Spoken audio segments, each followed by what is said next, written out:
साथियों नमस्कार। हिंदी में विसर्ग संधि के 4 नियम हम आपको बता चुके हैं और पिछले भाग में कुछ हमने आपको शब्द भी दिए थे कि इनको कर डालिएगा। आप लोग करके दिए भी, सही भी है। तो उन शब्दों को हम करवावें या ना करवावें, करवा दें। कोई भी शब्द ऐसा नहीं था जो आप ना कर पावे, जो नियम बताया था उसी से हो जाएगा। कुछ शब्द देख लेते हैं, कौन से शब्द दिए थे।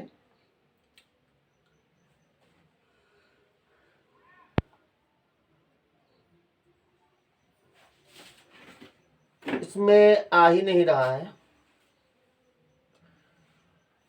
कुछ शब्द थे उनको हम बता रहे हैं। जैसे शब्द पहला था आपका निष्प्राण, इसका निधन प्राण होगा।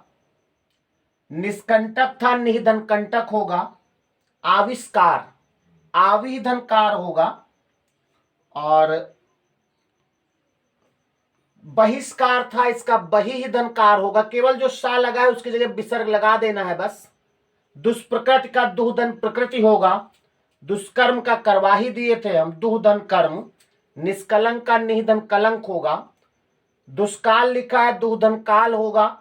निष्कपट निधन कपट होगा। निष्फल का निधन फल होगा। चतुष्कोण का चतुर्धन कोण होगा। चतुष्पदा लिखा था, चतुर्धन पदा होगा। निष्पाप का निधन पाप होगा। और निष्कारण था, इसका निधन कारण होगा। इसके आगे भी कुछ शब्द थे। निष्ठुर, निष्ठुर का निधन ठुर हो जाएगा। धनुष्टंकार, धनुधन टंकार। निश्चय का निधन चय होगा। निश्चिंत का निधन चिंत होगा। निश्चेष्ट था, निधन चेष्ट होगा।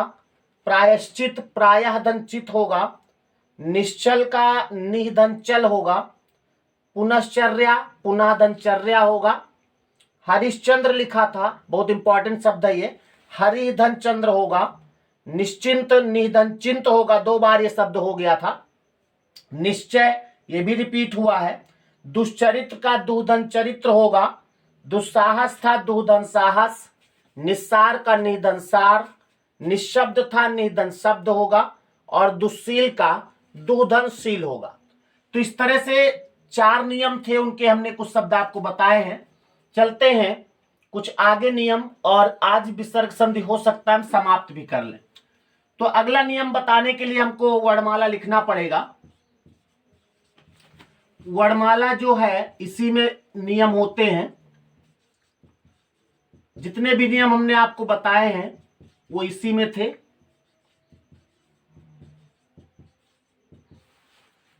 ये नियम याद वाद नहीं करना है, केवल शब्दों को ध्यान देना है, उसके बाद हो जाएगा। किताब के सवाल आप करके देखो, अब आप कर लेंगे, हमें पूरा विश्वास है। अगर ईमानदारी से संधि के पूरे भाग पढ़े होंगे तब, और अगर नहीं पढ़ा है कोई भाग तो प्लेलिस्ट में है, उनको आप पढ़ लीजिए। तो जरा इसको देखें। पहला नियम हमने बताया था कि यदि विसर्ग के बाद चाछा आवे तो विसर्ग के स्थान पर सा होगा। टाठा आवे तो विसर्ग के स्थान पर ये सा होगा। कुछ शब्द आपने किए भी। ताथा आवे तो विसर्ग के स्थान पर ये वाला दंती सा होगा। उसके बाद दूसरे नियम में हमने कहा कि यदि विसर्ग के बाद सा में से कोई सा आ जाए तो विसर्ग के स्थान पर कोई भी सा आते या तो विसर्ग यथावत बना रहेगा या तो अगले व्यंजन का रूप ले लेगा। तीसरे नियम में हमने कहा था यदि विसर्ग से पहले आ स्वर हो, उसके बाद काखा या पाफा आवे तो विसर्ग यथावत बना रहेगा। चौथे नियम में हमने कहा कि यदि विसर्ग के पहले आ से भिन्न स्वर हो और उसके बाद काखा पाफा आवे तो विसर्ग के स्थान पर ये वाला सा हो जाता है। अब नियम नंबर 5 में बताने से पहले अगर हम जो जो बता दिए उनको मिटा दें, जैसे काखा हो गया है, यहां तक हो गया है, ये सा हो गए हैं, ये हा नहीं हुआ है अभी, यानी हा रहेगा। अब नियम नंबर 5 जो है इनसे होगा, और इन सबको एक बार हम विसर्ग के पहले आ स्वर हो तब ये कोई आवे तो क्या होगा, और फिर एक बार विसर्ग के पहले आ से भिन्न स्वर हो तब ये आए तो क्या होगा, ये दोनों हो जाएं और ये संधि समाप्त हो जाएगी। तो पहले हम बात करते हैं, अगर विसर्ग से पहले आ स्वर है, विसर्ग से पहले कौन सा स्वर है, आ स्वर है, और उसके बाद ये बचे हुए कोई भी आवे, किसी वर्ग का तीसरा चौथा पांचवा यारा लावा हा, अगर इसके पहले आ स्वर है और उसके बाद कोई आता है तो विसर्ग के स्थान पर रा हो जाएगा। क्या हो जाएगा, रा हो जाएगा। कैसे, जरा देखते हैं। विसर्ग से पहले लेकिन आ स्वर होना चाहिए। जैसे मान लिया लिखा है मनः धन गुण, तो मना धन गुण यानी गा आया है ना, तो सॉरी हम आपको रा बता चुके हैं। विसर्ग से पहले अगर आ स्वर होगा और उसके बाद कोई तीसरा चौथा पांचवा या बचे हुए में से कोई आता है तो विसर्ग के स्थान पर ओ हो जाएगा। क्या हो जाएगा, ओ हो जाएगा। तो जैसे मना धन गुण है तो बन जाएगा मनोगुण। यानी नियम यह है कि विसर्ग से पहले यदि आ स्वर है और उसके बाद किसी वर्ग का तीसरा चौथा पांचवा यारा लावा हा अगर आता है तो विसर्ग के स्थान पर ओ हो जाएगा, यानी ओ की मात्रा लग जाएगी। आपको याद होगा ओ गुण संधि में भी बना है, तो ओ की मात्रा विसर्ग में भी बनेगी और गुण संधि में भी बनेगी। यहां पर व्यंजन होगा और स्वर संधि में जो ओ बना, गुण संधि में बना था, दोनों तरफ स्वर होते थे। तो इस नियम को पहले लिख लें। लिखिए नियम नंबर 5। नियम नंबर 5 लिखो। यदि विसर्ग से पहले आ स्वर हो, यदि विसर्ग से पहले आ स्वर हो और विसर्ग के बाद में, विसर्ग के बाद किसी भी वर्ग का तीसरा चौथा पांचवा वर्ण, किसी भी वर्ग का तीसरा चौथा पांचवा वर्ण, ये सब हो जाएंगे यारा लावा हा, यारा लावा हा, यानी ये जो बचे हैं अगर आता है तो विसर्ग के स्थान पर ओ हो जाएगा। ओ विसर्ग के स्थान पर क्या हो जाएगा, ओ हो जाएगा। और अभी एक नियम और होगा जिसमें विसर्ग से पहले आ से भिन्न स्वर होगा, तब क्या होगा अभी बात करते हैं। पहले इसके उदाहरण लिख लिए जाए। जैसे मान लिया लिखा रजा धन गुण, क्या बनेगा, रजोगुण। क्या बनेगा, रजोगुण। तो लिख लो रजा धन गुण बराबर रजोगुण। मिटा दे तो हम भी लिख देंगे रजा धन गुण बराबर होगा रजोगुण। इसी तरह यशाह धन दा, बहुत इंपॉर्टेंट शब्द है ये, यशाह धन दा क्या बनेगा, यशोदा। ओ की मात्रा लग जाएगी। ये शब्द बहुत बार आ चुका है, बहुत बार, इसको जितनी बार हो सके इंपॉर्टेंट कर सकते हो आप। यशा धन दा क्या होगा, यशोदा। ये भी कई बार पूछा गया है। मनः धन ज, ये बन जाएगा मनोज। क्या बनेगा, मनोज बनेगा। और ये विसर्ग संधि होगी इसमें। मनोज आप जानते हो कामदेव का पर्यायवाची होता है। किसका, कामदेव का। यशा धनधारा क्या बनेगा, यशोधरा। यशोधरा। बहुत सारे शब्द हैं। मनः धन बल क्या होगा, मनोबल। लिख रहे हो ना, लिख लो लिख लो, लिखो जरूर, मनोबल। तपह धन भूमि बराबर होगा तपोभूमि।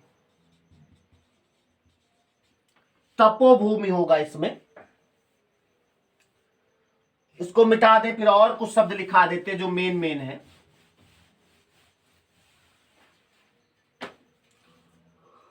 मनाह धन रथ, मनाह धन रथ क्या बनेगा? मनोरथ। मनाह धन योग क्या बनेगा? मनोयोग। मनाह धन विज्ञान, मनोविज्ञान होगा। ये सब शब्द इंपॉर्टेंट हैं। और मनाह धन हर बराबर होगा मनोहर। तो ये शब्द आप नोट कर लो सभी।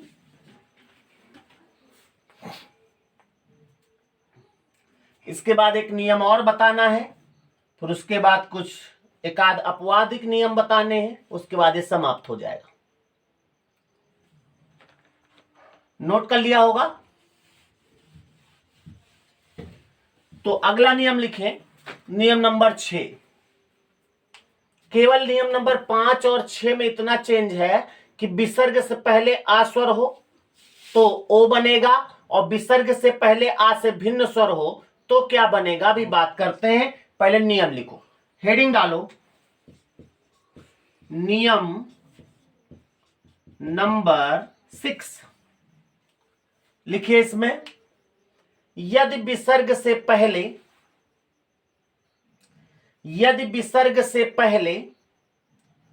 आ से भिन्न स्वर हो, यदि विसर्ग से पहले आ से भिन्न स्वर हो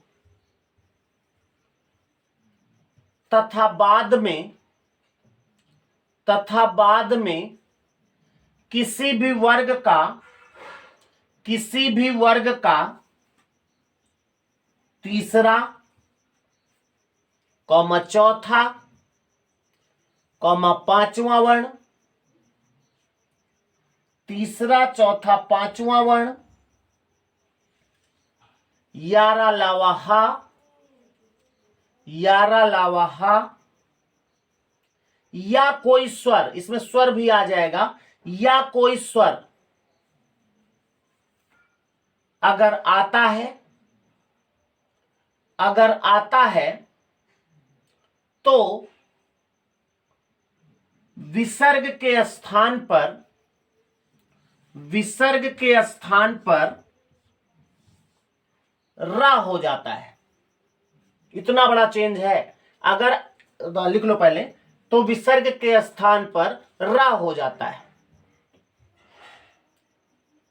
मतलब कि अगर पहले आ स्वर है तो विसर्ग के स्थान पर ओ होगा, और अगर आ से भिन्न स्वर कोई है तो विसर्ग के स्थान पर रा होगा। और कैसे होगा उसकी बात करते हैं। जैसे मान लिया लिखा है दुह, विसर्ग से पहले क्या है? ऊ है ना। ऊ का मतलब आ से भिन्न स्वर। और उसके बाद जैसे मान लिया लिख दें गुण, तो किसी वर्ग का तीसरा है ना, तो दुह धन गुण क्या हो जाएगा? विसर्ग के स्थान पर रा बनेगा, यानी शब्द बन जाएगा दुर्गुण। ऐसे लिखा जाएगा दुर्गुण। तो विसर्ग के स्थान पे क्या हो जाएगा? रा हो जाएगा। जैसे लिखा है दुह धन उपयोग, स्वर भी आएगा तो रा हो जाएगा ना, ये इसका रा हो जाएगा, ये मात्रा उसी में लग जाएगी, यानी शब्द बन जाएगा दुरुपयोग। समझ में आ रही बात? जैसे लिखा है दुह धन अभी, क्या होगा? दुरभि। दुरभि होता है जो खराब गलत अभिप्राय किसी का उद्देश्य होता है, उसे दुरभि कहते हैं। इससे एक शब्द बनता है दुरभि संधि, यानी अगर कि बुरे अभिप्राय से, गलत उद्देश्य से की गई संधि जो होती है उसे दुरभि संधि कहते हैं।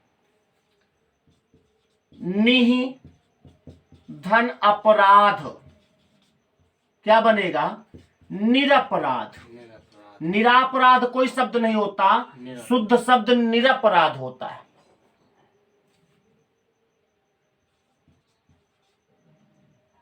और जैसे लिखा है निह धन आशा, क्या बनेगा? निराशा। क्या बनेगा? निराशा। रा अपने आप आता है यहां पर, निराशा। मिटा दें। और बहुत सारे शब्द हैं, जैसे लिखा है, और शब्द क्या हो सकते हैं? दुह धन व्यवहार, वह भी आएगा ना, तो बन जाएगा दुर्व्यवहार। दुर्व्यवहार कैसे लिखा जाएगा भाई? ऐसे ऐसे ऐसे, दुर्व्यवहार। एक शब्द होता है निह धन ईह। सब इंपॉर्टेंट शब्द हम लिखा रहे हैं, बाकी अभी वीडियो के लास्ट में आपको हम शब्द दे देंगे, वो अलग बात है। निह धन ईह होगा तो बनेगा निरीह। समझ में आई बात? तो इस तरह से ये विसर्ग संधि के कुछ नियम हो गए हैं। अभी एक नियम और है इसका, दो नियम और होंगे छोटे छोटे से, उनको भी हम बता देते हैं ताकि ये विसर्ग संधि समाप्त हो जाए। अगला नियम, ये दो नियम समझ में आ गए ना? विसर्ग के पहले आ स्वर हो, इसके बाद तीसरा चौथा पांचवा, या विसर्ग के पहले आ से भिन्न स्वर हो, इसके बाद तीसरा चौथा पांचवा। अगर पहले आ स्वर होगा तो ओ बनेगा, उदाहरण को जरूर ध्यान देना। और अगर आ से भिन्न स्वर होगा तो फिर क्या बनेगा? फिर रा बन जाएगा। और यही क्या है? विसर्ग संधि है। तो इसमें कुछ नियम और बचे हैं, हम देख लेंगे। कुछ और जो भी नियम बचे हैं अगले भाग में एक और बना देंगे, जो और छूटे फूटे शब्द हैं उनको करवा देंगे और ये संधि समाप्त हो जाएगी। आज के वीडियो में यहीं तक। दो दो नियम आप पढ़िए, इत्मीनान से पढ़िए ताकि आपको याद हो जाए। और हो सकता है आज हम शब्द कुछ लास्ट में ना दें, अगर दे देंगे तो कर लेना, नहीं तो कोई बात नहीं। अब मिलते हैं अगले वीडियो में, तब तक के लिए नमस्कार।